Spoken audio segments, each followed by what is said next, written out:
Consistency isn't glamorous. It's not about motivation. It's not about waiting for the right time. It's about forcing yourself to show up, even when you don't feel like it. Think about the last time you set a goal. Maybe it was a fitness routine, a business idea, or learning a new skill.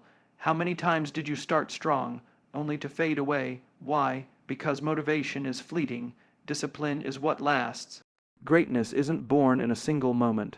It's forged in the daily grind, the relentless, boring, unsexy repetition of doing the work when no one's watching. You don't find consistency, you force it. You drag yourself out of bed when your brain says 5 more minutes. You write that page, make that call, hit the gym. Even when every excuse in the world feels justified. The people who succeed aren't special, they're just stubborn. They refuse to let their feelings dictate their actions. I get it. Some days, the resistance feels overwhelming, but here's the truth.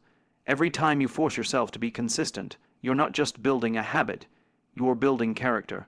You're proving to yourself that you can be trusted. So ask yourself, what's the one thing you've been avoiding because it's hard? The one commitment you keep breaking? Force yourself to do it. Not for a week, not for a month, but until it becomes who you are. Stop waiting to feel ready. Start before you're prepared. The only way to win is to outlast your excuses. Force yourself to be consistent, because on the other side of discipline is the person you've always wanted to become. You wake up, and the first thought that hits you is, I don't feel like it today. That's fine, that's normal, but here's the truth. Successful people don't wait for inspiration to strike. They don't rely on motivation, because motivation is unreliable.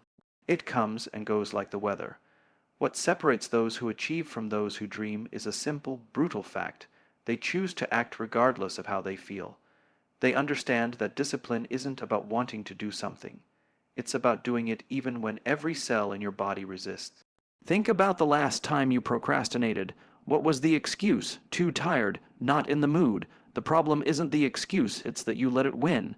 Every time you surrender to how you feel, you reinforce weakness. Every time you push through, you build resilience.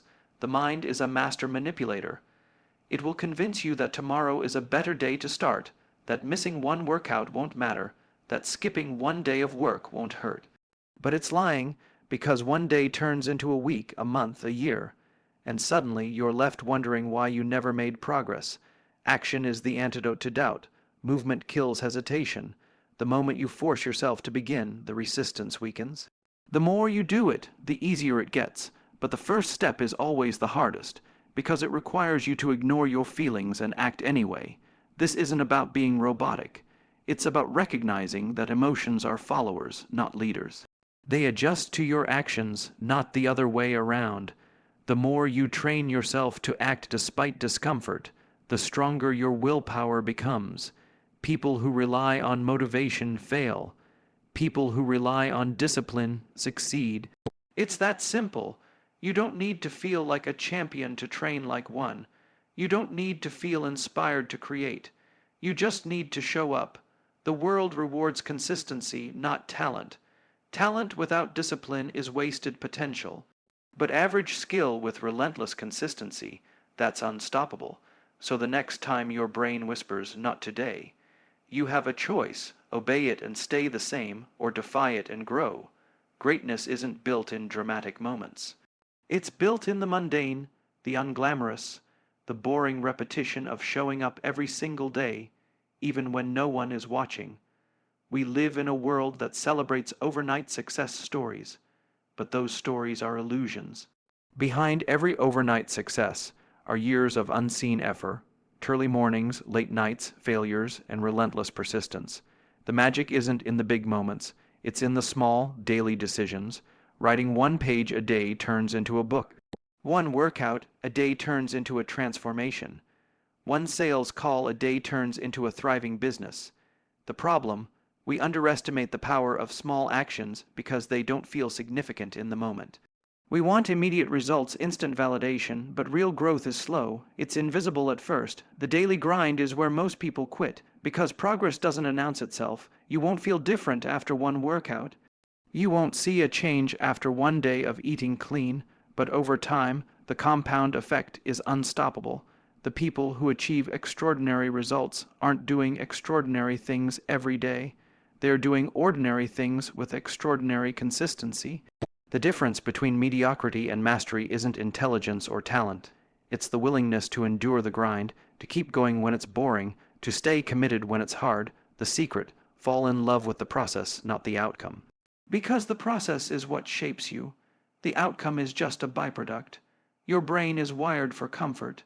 It will fight you every step of the way when you try to do something difficult. It will manufacture excuses, amplify fatigue, and convince you that quitting is the smarter choice.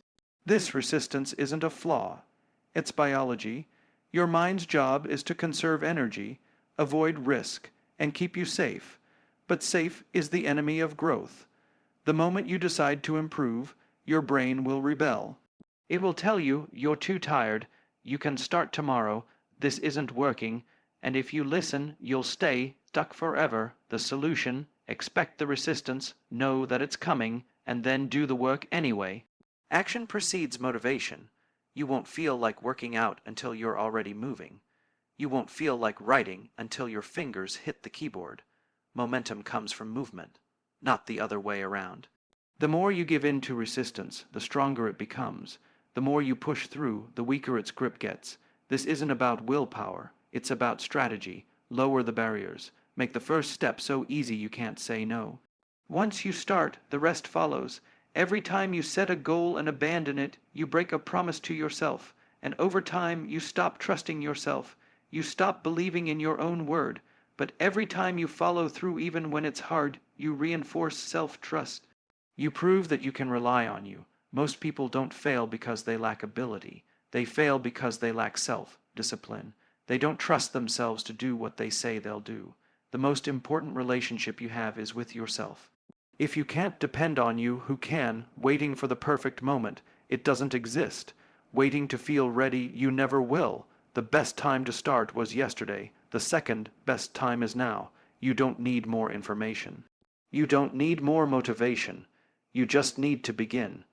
Imperfect action beats perfect planning every time, because action teaches you what planning never can. The only way to get ready is to start before you are. You don't need motivation. You don't need perfect conditions. You don't need to feel inspired. All you need is the decision to show up every single day, no matter what. The difference between those who succeed and those who don't isn't talent, luck, or genius. It's the relentless, unglamorous act of forcing yourself to be consistent when everything inside you screams to quit. Consistency is a war against your own mind. It's a battle against excuses, against fatigue, against the endless lies your brain tells you to stay comfortable. But comfort is the enemy of growth. Every time you push through resistance, you become stronger. Every time you ignore the voice that says not today, you reinforce discipline, and discipline is the foundation of everything worth achieving. The daily grind isn't exciting. It's not supposed to be. It's the quiet, repetitive work that builds empires, transforms bodies, and turns dreams into reality. You will never feel like doing the hard things. That's the point. If it were easy, everyone would do it. But the hard is what makes it valuable. The people you admire, the athletes, the artists, the entrepreneurs, they aren't superhuman. They just refuse to let their feelings dictate their actions. They force themselves to stay the course. Self-trust isn't built in grand gestures. It's built in the small, daily decisions to keep your word to yourself. Every time you follow through, you prove that you can rely on you. Waiting for motivation is a trap. Action creates momentum. Momentum creates results, and results create confidence. The cycle starts with forcing yourself to begin. Before you're ready, before you feel like it. There will never be a perfect time. There will always be a reason to delay, but the clock is ticking. The only way to win is to start now and refuse to stop. Greatness isn't a single moment. It's the sum of all the days you chose to keep going when quitting would have been easier. You already know what you need to do. The question is, will you do it? Not when it's convenient, not when you feel like it, but especially when you don't. The person you want to become isn't on the other side of motivation. They're on the other side of discipline. Force yourself to be consistent. Not for a week, not for a month, but until it becomes who you are. The only thing standing between you and your goals is the willingness to outlast your excuses.